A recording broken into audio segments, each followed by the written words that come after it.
मेरी बहन का बेटा शहर में पढ़ने आया तो मैंने उसे अपने घर पर रख लिया क्योंकि मैं अकेली होती थी। पति मुल्क से बाहर होते थे। पति से बात की तो वो मान गए। मेरी बहन का बेटा मेरा बहुत ख्याल रखता था। बाजार से कुछ भी लाना होता तो वो ला देता।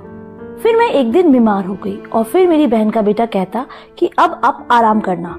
रात को वो मुझे दूध के साथ दवा खिलाकर चला जाता। जब सुबह उठती तो मुझे बहुत सुकून होता। एक दिन मेरे पेट में बहुत दर्द हो रहा था। डॉक्टर के पास गई। डॉक्टर ने कहा कि तुम गर्भवती हो। मेरी तो जान निकल गई और आसमान मेरे सर पर आ गिरा। मैं आश्चर्य से डॉक्टर की शक्ल को देख रही थी जो मुझ पर ऐसा धमाका कर चुकी थी कि मेरी सोचने और समझने की क्षमता ही खत्म हो चुकी थी। मुझे ऐसा लग रहा था कि मुझ पर आसमान ही आ गिरा हो। ऐसा कैसे मुमकिन था? मैं मान ही नहीं सकती थी। मैंने डॉक्टर साहिबा से कहा कि आपको जरूर कोई गलतफहमी हुई है, मुझे सिर्फ पेट दर्द की शिकायत है। वो मुझे देखकर मुस्कुराने लगी और मेरे सामने मेरी रिपोर्ट रख दी। कहने लगे कि 3 साल से तो आप मुझसे इस चीज का ट्रीटमेंट करवा रही हैं। अब आपको अल्लाह ने खुशखबरी सुनाई है तो आपको उनका शुक्रिया करना चाहिए। बेयकीनी से काम नहीं लेना चाहिए। मैं अपनी रिपोर्ट देखकर बदहवास हो गई थी। मुझे नहीं मालूम था कि मेरी जिंदगी में ऐसा भयानक मोड़ आ जाएगा। मैं तो सुनकर ही चकरासी गई थी। मेरी शादी को 4 साल हो चुके थे। मेरे शौहर की नौकरी बाहर के मुल्क में थी। वो साल में बस चंद महीनों के लिए ही पाकिस्तान आते थे और उस वक्त मेरी ख्वाहिश थी कि उस दौरान मैं उम्मीद से हो जाऊं ताकि मेरा दिल बच्चे में लग जाए। लेकिन हर बार मुझे मायूसी का ही मुंह देखना पड़ता था। लेकिन अभी तो वो परदेश में थे। मैंने डॉक्टर से कुछ न कहा, अपनी रिपोर्ट पकड़ी और मरे मरे कदमों से बाहर आ गई। मेरे दिमाग ने उस वक्त बिल्कुल काम करना बंद कर दिया था। ये कैसे हो सकता है? मैं और माँ। मेरे घर से क्लिनिक का रास्ता बस 1 गली की दूरी का था, लेकिन मुझे अपने कदम इतने भारी लग रहे थे जैसे मेरे कंधों पर कोई बहुत भारी बोझ डाल चुका हो। हम 2 ही व्यक्ति थे। घर में दूसरा तो कोई था नहीं। एक मैं और दूसरा माजिद, मेरी बहन का बेटा। मेरा दिमाग मुकम्मल तौर पर सोचने से कमजोर हो चुका था। क्या सोचती, कैसे सोचती? माजिद मेरा सगा भांजा था, मेरी सगी बहन का बेटा। अपनी सोच के ताने बाने से मैं अभी निकल भी नहीं पाई थी कि सामने घर का गेट देखकर मेरे कदम वहीं रुक गए थे। मुझे लगा था कि मैं क्लिनिक से यहाँ तक अपने बेजान वजूद को किसी लाश की तरह घसीट कर लेकर आई हूँ। मेरे गले में इस कदर ग्रह पड़ी थी कि मुझे सांस लेने में भी घुटन महसूस होने लगी थी। मैंने डोरबेल बजाई। माजिद ने ही दरवाजा खोला। मैं घर के अंदर दाखिल हुई। मुझे देखकर वो मुस्कुराने लगा। मेरे घर के अंदर दाखिल होते ही वो कहने लगा, खाला आज आपने आने में इतनी देर कर दी। मैंने पहले तो आपका खाने पर बहुत इंतजार किया लेकिन फिर मुझसे भूख बर्दाश्त नहीं हुई, इसलिए मैं तो खाना खा चुका हूँ। आपके लिए खाना लगा दूँ? वो मुझसे बातें करता था। मेरी सबसे बड़ी बहन का बेटा जो कि जॉब के सिलसिले में यहाँ शहर आ गया था और पिछले कई माह से यहाँ मेरे पास ही रह रहा था। मेरे शौहर को भी इस बात से कोई एतराज नहीं था। मेरे शौहर मेरे कजन भी थे। इस रिश्ते से जीजी और माजिद भी बहुत बेतकल्लुफ से थे। माजिद के बारे में सब कुछ जानते थे, बल्कि वो तो बहुत खुश थे। उन्हें मेरी फिक्र नहीं सताएगी। खाला कहाँ खो गई हैं? माजिद की बात पर मैं चौंक सी गई। मैंने कहा, कुछ नहीं, मुझे भूख नहीं है, सर में दर्द है, मैं अपने कमरे में जा रही हूँ। मैं माजिद से यह कहकर अपने कमरे में चली गई। अपनी रिपोर्ट दराज में रखी और अपना बेजान वजूद लिए बेड पर बैठ गई। मेरी सोच खत्म हो चुकी थी। माजिद मेरा सगा भांजा था, मेरी बहन का बेटा। उसके बारे में मैं ऐसा सोच भी नहीं सकती थी। मैं बहन भाइयों में सबसे छोटी थी और आपा सबसे बड़ी। जब उसकी शादी हुई मैं उस वक्त 8 साल की थी और जब आपा के घर माजिद पैदा हुआ मैं 10 साल की थी। मेरे आपा का ससुराल काफी मजहबी था। 5 वक्त नमाज पाबंदी से पढ़ी जाती थी और माजिद भी नमाज मस्जिद में जाकर ही अदा करता था। ना मुझे अपनी आपा की तबीयत पर शक था और न ही माजिद के किरदार पर शक कर सकती थी। लेकिन जो रिपोर्ट मेरे हाथ में थी, मेरा सारा शक माजिद पर ही जा रहा था, क्योंकि मेरे और माजिद के अलावा घर में कोई तीसरा आदमी था ही नहीं जिस पर मुझे शक होता। मैं अपना सर दोनों हाथों में लेकर बैठ गई।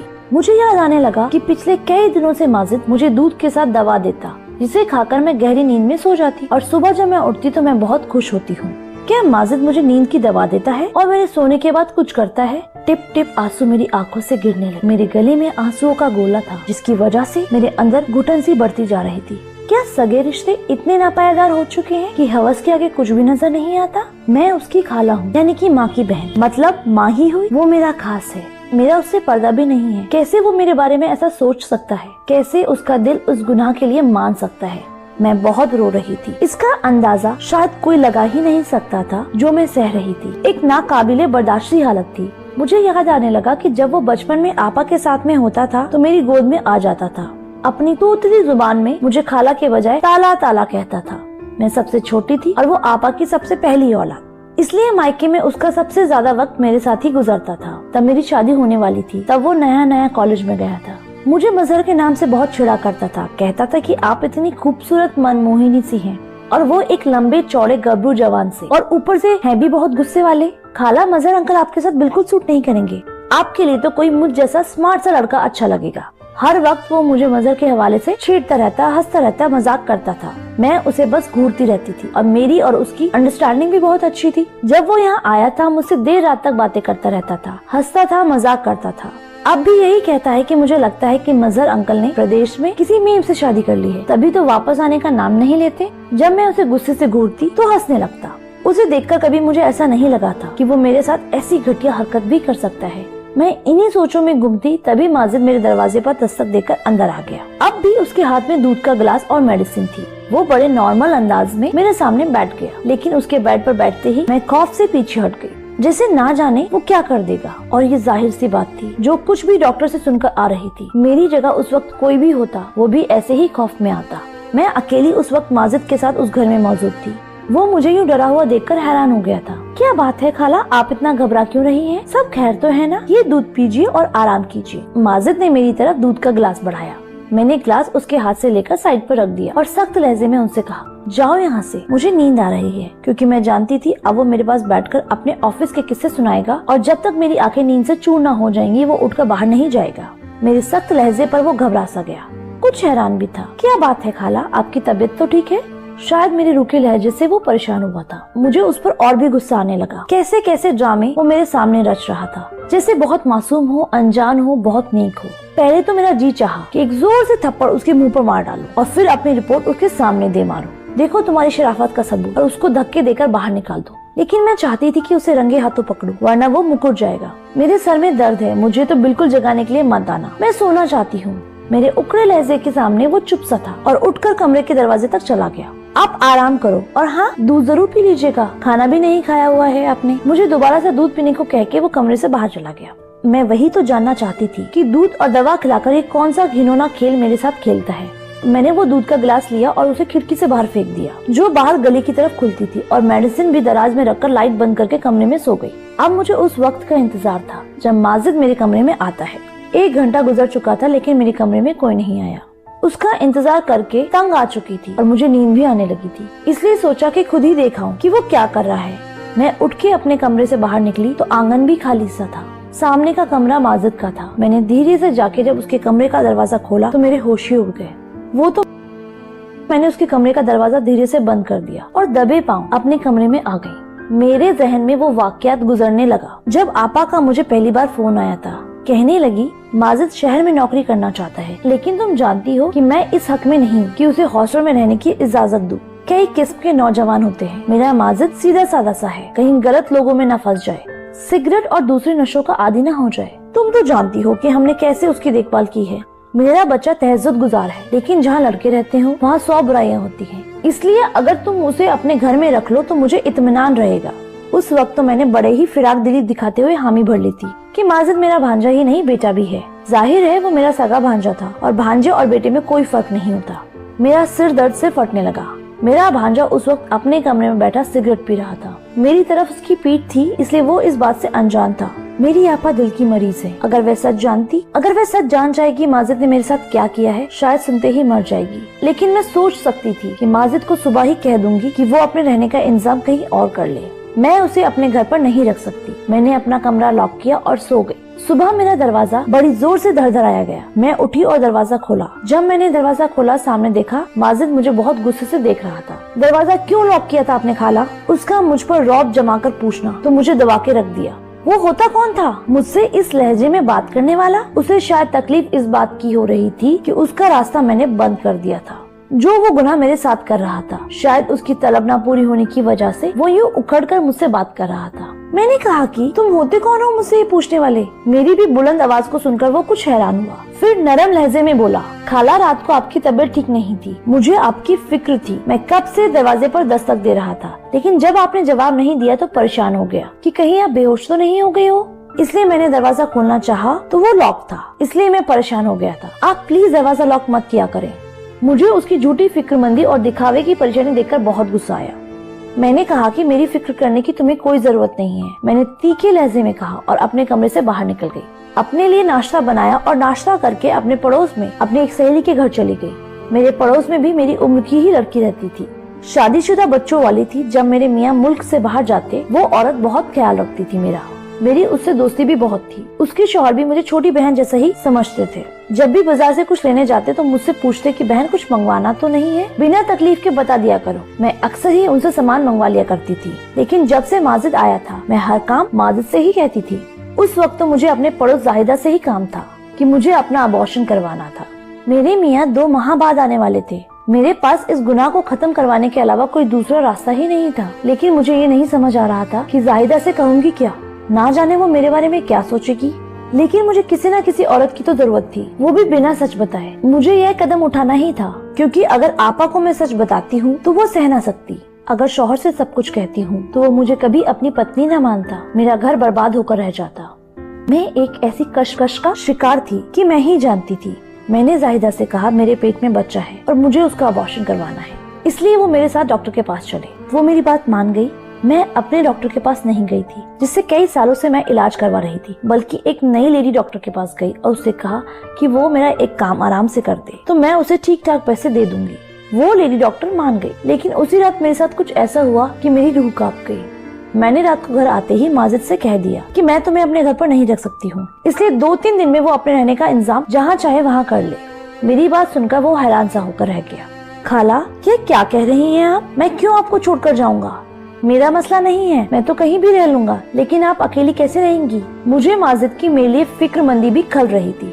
मैंने कहा मैं तुम्हारे आने से पहले भी तो अकेली ही रहती थी, जल्द से जल्द अपना इंतजाम कर लो। वो जवाब में कुछ नहीं बोला, लेकिन चेहरे से परेशान जरूर लग रहा था। मैं अपने कमरे में आकर सो गई। अब मैं कमरा लॉक करके सोती थी। कुछ ही देर में मैं सो गई, फिर मुझे कुछ होश ही नहीं रहा था। रात को जब मेरी आँख खुली तो मुझे लगा कि मेरे बराबर में कोई सो रहा है, लेकिन मेरे कमरे में बहुत अंधेरा था कि मैं उस शख्स को देख ही नहीं पा रही थी। बस ये नजर आ रहा था कि मेरे बराबर में कोई सो रहा है। मैं बुरी तरह से डर गई थी। मुझे जल्दबाजी में कुछ न सूझा तो मैं चिल्लाने लगी। अगले ही पल मेरे बराबर में लेटा हुआ शख्स उठकर बैठ गया। इससे पहले कि मैं बेड से उठकर जाती, उस शख्स ने मेरे मुंह पर हाथ रख दिया। अब तो मैं बदहवास सी हो गई थी। इससे पहले कि मैं अपने बचाव के लिए कोई उपाय सोचती, उस शख्स ने साइड पर रखा हुआ लैंप ऑन कर दिया। उस शख्स को देखकर मैं अपने होश खो बैठी थी। मेरे सामने मेरा शौहर था। मजहर कब घर आ गए थे वो भी बिना कुछ बताए। वो अचानक से आ गए थे। वो मुस्कुराने लगे, कहने लगे तुम्हें सरप्राइज देना चाहता था। जब मैं घर पहुंचा तो माजिद ने दरवाजा खोल दिया था। उसे मालूम था कि मैं आ रहा हूँ, लेकिन जब मैं कमरे में आने लगा तो कमरा लॉक था। मत पूछो, खिड़की के रास्ते से मुझे अंदर आना पड़ा। अजीब हो तुम भी, यहाँ कौन सा कोई गैर था जो तुम दरवाजा लॉक करके सोई थी? मजहर की बात का मैं क्या जवाब देती? मैं उस वक्त बहुत ज्यादा दिल बर्दाश्त हो गई थी, इसलिए मजहर के गले लगकर मैं बेतहाशा रोने लगी। वो तो मुझे यूँ रोता हुआ देखकर समझा कि मैं उसके बिना उदास हो गई हूँ, इसलिए यूँ उन्हें अचानक सामने पाकर रोने लगी हूँ। लेकिन हकीकत तो मैं ही जानती थी कि मुझ पर क्या बीती है। वो मुझे तसल्ली देने लगा। सुबह जब मैं उठी तो मजहर अभी भी सो रहे थे। मैं बहुत परेशान थी। आज मुझे डॉक्टर के पास अबॉर्शन करवाने जाना था, लेकिन मजहर की मौजूदगी में ये मुमकिन नहीं था। अब मैं यह सोचकर परेशान थी कि मजहर से क्या बहाना बनाऊंगी, कैसे बात छुपाऊंगी।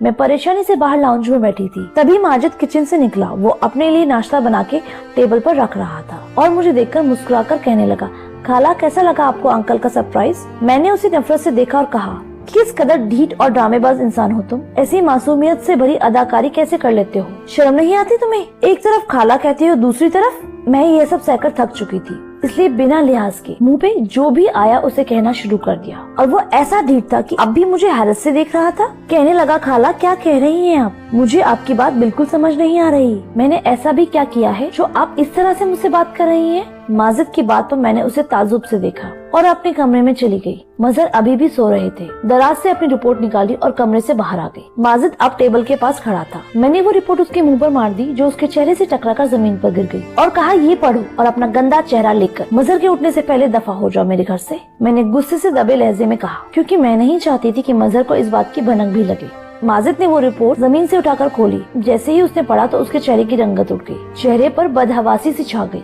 इससे पहले कि वो कुछ बोलता, मजहर आंगन में आ गए थे। पता नहीं कैसे, लेकिन वो सीधा माजिद के पास गए और रिपोर्ट उसके हाथ से लेकर पढ़ने लगे। उन्हें देखकर तो मेरी जान ही मेरे तन से जुदा हो गई थी। मेरा घर बर्बाद हो जाएगा, मजहर तो मुझे तलाक ही दे देंगे। मैं बुरी तरह से चकरा कर गिर गई थी। जब मुझे होश आया तो मैं हॉस्पिटल में थी, मुझे ड्रिप लगी हुई थी। मजहर बड़ी संजीदगी से मुझे देख रहे थे। मेरी तो रूह फना हो गई थी। माजिद भी वहीं खड़ा था। मैं मजहर को देखकर रोने लगी। मैंने कहा कि मेरा कोई कसूर नहीं है मजहर। माजिद मुझे नींद की मेडिसिन देता था। मुझे कुछ पता नहीं है। खुदा के लिए मुझे तलाक मत दीजिए। मैं आपसे बहुत मोहब्बत करती हूँ। मैं आपके बगैर नहीं जी पाऊंगी। मैं बिस्तर पर लेटे लेटे हाथ जोड़कर मजहर से माफी मांग रही थी।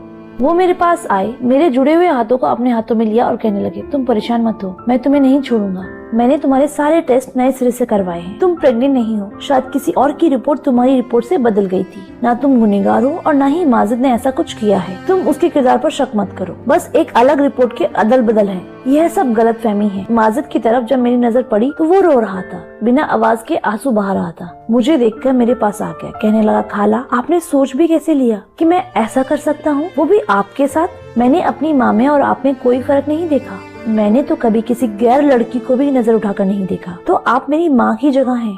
मैंने कहा कि मैंने तुम्हें नशे की सिगरेट पीते हुए देखा था। वो कहने लगा कि मैं नशे की सिगरेट हरगिज़ नहीं पीता। हाँ, कभी कभार अपना कमरा बंद कर सिगरेट जरूर पी लेता हूँ। आपका ख्याल इसीलिए रखता था कि मैंने अपना बचपन आपकी गोद में गुजारा है। इसीलिए जैसे मैं अपनी अम्मी के लिए खाने पीने और दवा का ख्याल रखता था, आपका भी रखने लगा। मुझे पता होता कि आपको मेरी वजह से तकलीफ होती थी तो मैं कभी भी यहाँ आता ही नहीं। वह रो रो कर अपनी बातों को वजाहत दे रहा था। एक गलत रिपोर्ट ने मुझे शर्मिंदा करके रख दिया था। क्या किया मैंने अपने भांजे के खिलाफ, ये नहीं सोचा था मैंने। लेकिन मेरे दिमाग में ये भी ख्याल नहीं आया कि अक्सर रिपोर्ट भी गलत निकल आती है। मैं सोच रही थी कि काश एक बार अपनी रिपोर्ट दोबारा से टेस्ट करवा ली होती तो ऐसा ना होता।